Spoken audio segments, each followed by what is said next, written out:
You can create star trails from a single exposure, but that puts you at risk of quickly losing an hour-long shot to a headlamp, an airplane, hot pixels, or a dozen other problems. So in this tutorial, you'll learn how to avoid those risks by combining a series of short exposures into a long star trail.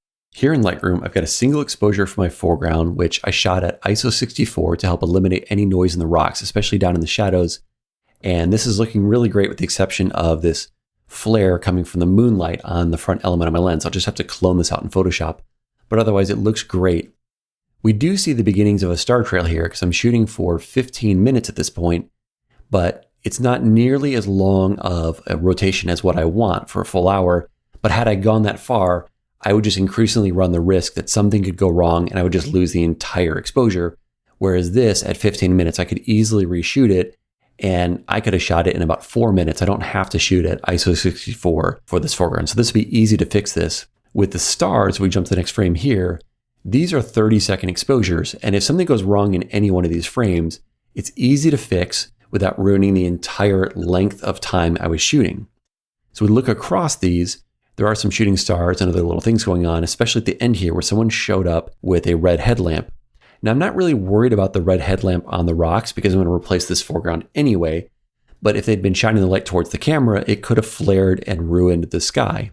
More relevant in this case is if we look at the stars here, look how bright the background sky is versus the other stars are this much darker blue. And I'm not sure what happened, but some kind of ambient light was shining here that if everything was just a single exposure, it might have ruined the whole thing. Whereas here, I can just simply deselect these. I'm going to just unflag them and remove them. So now they're not going to contribute to my star trails at all.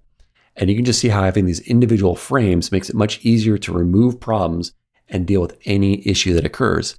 I can also choose the exact starting and stopping point for my rotation. So let's quickly look at how I developed these already. If I jump into the develop module for my foreground, I just simply set the white balance, boosted the exposure and shadows, and then down in camera calibration, I've brought up the blue saturation slider to add a little bit more color to the rocks and match the sky that I'm going to have. The noise reduction you see here, I have at 0 because I ran this through DxO Deep Prime, that is Pure Raw 2, which I showed in my previous tutorial and I have linked here. But I've already cleaned that up and it was low noise to begin with anyway as an ISO 64 image. If we jump to look at the star processing, I've got the same settings for all of these stars. And what I've done here is a similar white balance, boosted the exposure in a similar way, boosted the shadows, but not as much. And then I've taken up the clarity. And the reason for the clarity is if we zoom into the stars here, these stars are not as bright on the edges as they are in the middle. And when we link them all together, we're going to have a little bit of a gap between the stars. And by bumping up the clarity, you see from before to after, it's making these stars a little bit bigger and just shrinking that gap between the stars a little bit. I don't care that the clarity is affecting the rocks and other things. I just care about what it's doing to these stars. Now, of course, I also had to do some noise reduction on these images because they're shot at ISO 800. There's definitely some different issues going on. So I just use a little bit of noise reduction here to clean them up. And then the camera calibration down below was basically the same settings I had before. Let's start the Photoshop work by selecting our foreground layer, right click, and we'll edit in Photoshop. And then here in Photoshop, we just need to clone out this flare. So let's zoom in and I'm gonna hit M for my marquee. I've got the circular marquee selected. If I hold Shift, I get a perfect circle, which is perfect for this. And if I hold spacebar, I can move it around. So I can get right over the area I want. Something like that seems about right. And we'll just go up to Edit, Content Aware Fill, and just accept as is. Ought to be perfect. Looks great. Deselect, zoom back, and I think we're ready with this layer. Now let's go grab the sky. So jump back to Lightroom, and I'm going to go select my first star, go all the way to the end, shift click to select all of these star images. We're going to bring these together in Photoshop by right clicking, go edit in, and we'll open as layers in Photoshop. Now this will take some time, so we'll just let this run for 10 minutes or so. We now have all of our star images as layers in the same document. And if we watch the stars here, each of them is of course contributing a little bit of movement to the stars. What we want to do is bring out these lighter stars from each frame. And we can do that by setting all of the frames to the lighten blend mode. We don't have to do it one at a time though. We can click on the top, slide down, shift click on the very, well, not the very, but the second to last one, because the bottom one will just leave in normal. And with all of these now selected, go switch to the light and blend mode, and voila, we have beautiful star trails. And these look a lot more interesting than what we had with the shorter exposure here with all this just beautiful control. Now, of course, we have all the problems of a longer exposure right now because we grabbed all the information across the entire period of time. So if we had a longer exposure, it would show the headlamps and things like shooting stars and all this kind of stuff. But thankfully, because we have all the individual layers, we have an easier ability to fix any problems in the sky. And that's the only place we need to fix them because, of course, the foreground rocks, we're just going to use this layer here. So I don't care about the red stuff and the headlamps here. I do care about things like this little meteorite here. So let's zoom in and take a look at what's going on there. And for something like this, I can probably just fix it across all the layers. It's probably not a big deal. There's no catastrophic problem here, like someone shining a headlamp right at the lens or anything like that. So this is not a hard fix, and I probably don't need to do anything fancy. But if you had to find the layer that's responsible for this problem, you can just start turning off layers until you find it. If we go turn a bunch of layers off here, let's go turn these off. Well, somewhere in there was that layer. So now I just start turning layers back on until I find where is that layer. And you see 94 is where this thing lives. So if I Alt or Option click on it, now I'm seeing that, yep, there's some kind of plane or streak coming through here. And I can just quick fix this by selecting that layer. I'm going to hit J for the spot healing brush and just zoom in a little bit. And what I can do is just go click on one end of the line and then shift click on the other end of the line. It gives me a straight fix across it. And click and shift click. I don't want to remove a star like this because, of course, it's going to create a star trail. And if I start creating holes, then that's not ideal. So that's where having this individual control can really help. And I kind of missed that. So let's try that again. Maybe I'll try a little bit bigger spot healing brush there, something like that. Maybe one more time here, a little further down. There we go. And just kind of keep working our way through here to remove these little issues. And then I can just zoom back. And when I'm good on that layer, I can Alt or Option click on it to turn the other stuff back on, or click and drag to turn those on, and just keep moving through these. But like I said, I think these are not terribly hard to remove. Certainly some images are going to wind up with problems where you have to go to the individual source layer. I don't think this blend has those issues. So what we can do is just go click on all of our layers. Let's just hit Command G to put them in a group, and then we can start cloning right above it. Photoshop is going to run a little bit slow when it has to keep thinking about all these layers. So I'm going to hit Command Option Shift E to create a flattened copy on top. That's just going to speed up the process in the long run because Photoshop's not going to be thinking about these layers when I turn them off. And we'll just fix everything up above here. For the sake of being able to undo it though, let's go hit Command Shift N for a new clone layer like this. And we will go and zoom in now. Oops, let's undo that. Hitting Z for my zoom tool. And I'm just going to keep doing the same thing. I'm going to hit J for the spot healing brush. I can go get rid of a little hot pixel like that. Click, shift click, make sure I didn't create any gaps in the stars and my star trails. Make sure I get all the way to the end. And just kind of keep moving around here. And I can go get rid of this little hot pixel. I can go take care of that coming through. Kind of missed it a little bit. Let's try that again. Just worried about areas where I'm going to see this shooting through here like that. Just keep moving through. Certainly take your time to do it right. Don't worry about things in the foreground since we're replacing that, but in the sky, just looking for anything that I think is an issue like this should go away. And we can get rid of this one and this here. And you can see this goes pretty fast here. Like I said, if it was more challenging, then, I would certainly have to spend more time. If we'd done this all as an hour-long shot, these little hot pixels, I would see more of them. There'd be more issues across the image, most likely. And certainly, if someone had shone their lamp straight at the camera, it would be a lot more involved. So I thankfully don't have to go to the individual layers to fix things here, but it's always nice to have that option. Here, it looks like I've got one that's a little tricky on this diagonal, and that's not removing well. So let's try, instead of the spot healing brush, hitting S for the stamp tool. I'm going to shrink this down to be a little bit more precise, and let's just go and Alt click to define a source. and then just brush over this to try and knock that out. Actually, I'm still on the spot healing brush. I meant to hit S for the stamp and try that again. So Alt click, set the source, come down here and just knock this stuff out until I've kind of cleaned up whatever I need to remove there. So I think that's looking pretty good. Go set our source. Kind of just, taking whatever care you need to take in a situation like this. I don't need to be perfect for YouTube, certainly. But that's the general idea. Just kind of keep cleaning things up as you will. So I think we've got rid of any nagging hot pixels and meteorites. The thing we have left here that some of you may have already noticed is our star trails are a bit jagged. And the reason for that is by combining all these individual frames, the edges of the star are not as bright as the center. If we jump back to Lightroom for a second and we go and look at one of these frames and just zoom in closely here, the edges of the star are not as bright as the center. And every time this thing moves, you're going to have a little bit of a spot where the streak is not as strong because the star hasn't moved the same way uniformly across each frame. And so that is the downside of this approach, is you can get these little jagged edges. By using that clarity adjustment, I help minimize that. For the most part, I think these are fine. I'm already zoomed in at 200%. If we go back to 100%, I don't think most people are going to notice that. It's really not much of a problem in my book. However, there are a couple of ways we can solve it. One in Photoshop and one using a completely different piece of software.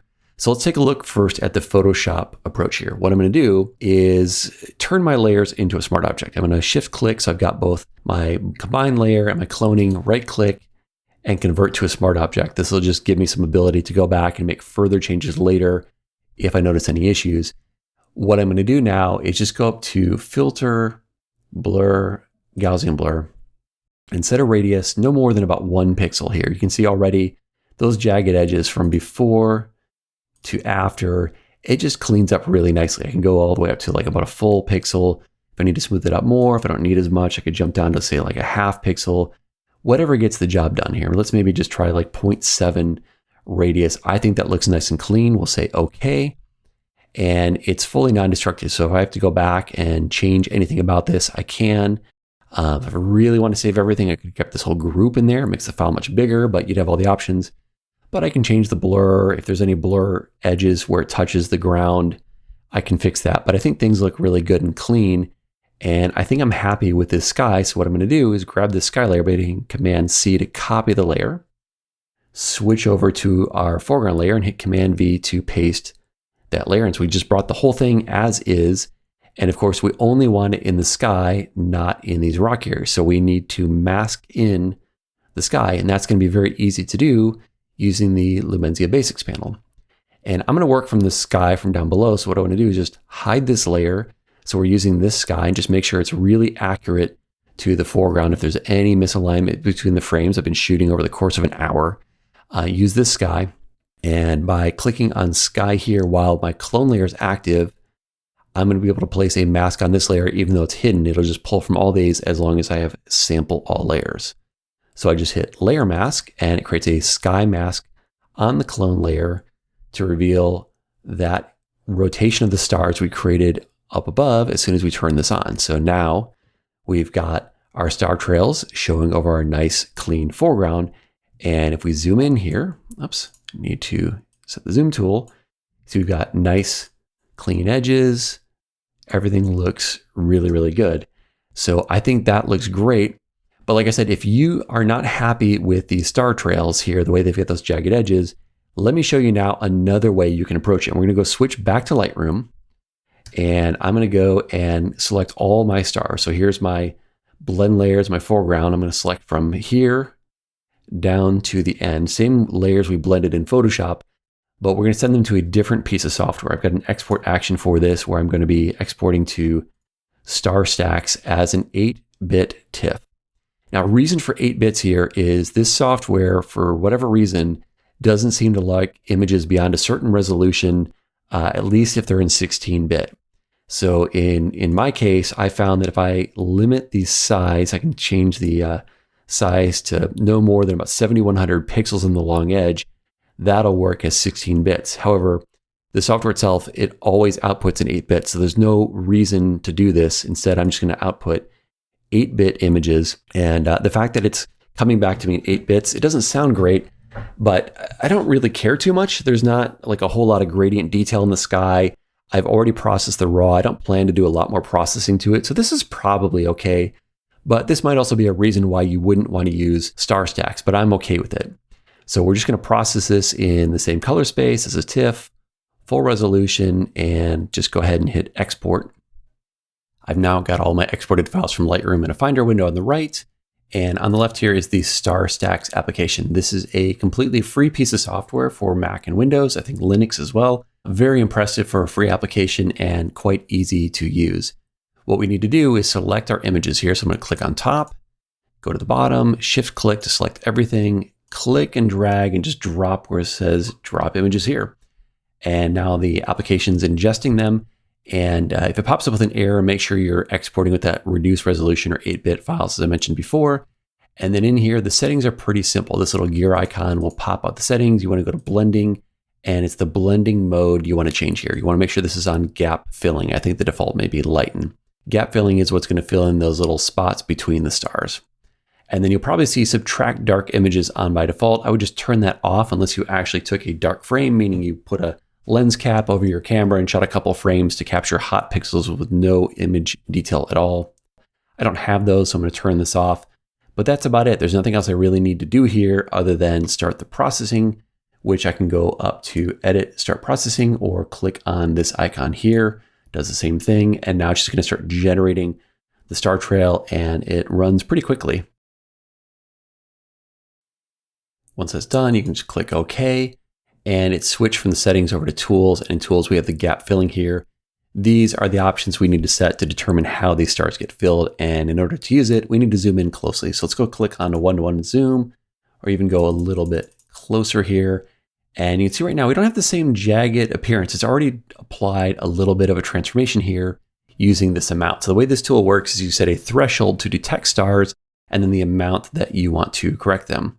If I zoom back just a little bit, let me show you how that threshold works. If I turn on the show threshold overlay, we can see what it finds as a star. And it does a really nice job of avoiding most of the foreground land, but it does pick up some of it. And it's going to be image dependent. So if you're going to use this foreground from this image, you can either process it a couple times or just make sure you set a threshold to avoid that. What you're looking for is to set a threshold value high enough to exclude things you don't want, which is usually the background sky, so you don't have artifacts there, but low enough to capture the stars you actually want to address. And you'll see if I bring up the threshold to a higher value, it's more selective to the star trails and excludes more of the other stuff. If I bring it much lower, eventually get to a point where it kind of just picks everything. So let's zoom in and find the best threshold here. I'm going to turn this off for a second, and I'm going to turn off the amount so we can see the original stars here. And you can see even these pretty faint ones have a lot of the dots on them. So to me, the brightest ones are actually fine as they were. It's these more minor trails that actually show the pixelated jagged look. Those are the ones I want to fix. So I'm going to turn on the overlay and let's bring it up to the point where you hit those minor trails. That's pretty close. If we go a little higher, it's maybe knocking a few of them out. I think overall it's probably pretty good. I'm just going to bring it back a little bit, and I think that's probably about the right balance of the two. So I can turn off the threshold, or the overlay that is, and now I can figure out the right amount. With it all the way to the left, it looks just like it would in Photoshop. With it all the way to the right, we're going to get artifacts. You can see that we lose color, we get kind of blue, and we get this blobby look. So that's definitely too much. You'll also see that adjacent star trails start to fill in. If we knock this all the way down to the bottom, see this trail here and here, there's two distinct trails. If I turn this amount up, then they've now filled in the middle. It's lost that distinctiveness. So the trail's got much wider and it's added this kind of blue look to the edge. So you definitely don't want that. So bring it down until you find the right balance of the two. Here, I still see a bit of kind of a ghosty look. There is some jaggedness to the trail, so I'm going to go a little bit lower. And in there, I feel like I'm getting to a pretty good sweet spot. I might even go a little bit lower, and I think that's pretty good. Ultimately, I think the results between Photoshop and here are not too different. I think in this case, I have a slight preference for the look coming out of Photoshop a little bit over this. I would try both approaches and see which one you like best for your images. Now, to learn more about processing night sky images, be sure to click on these next videos.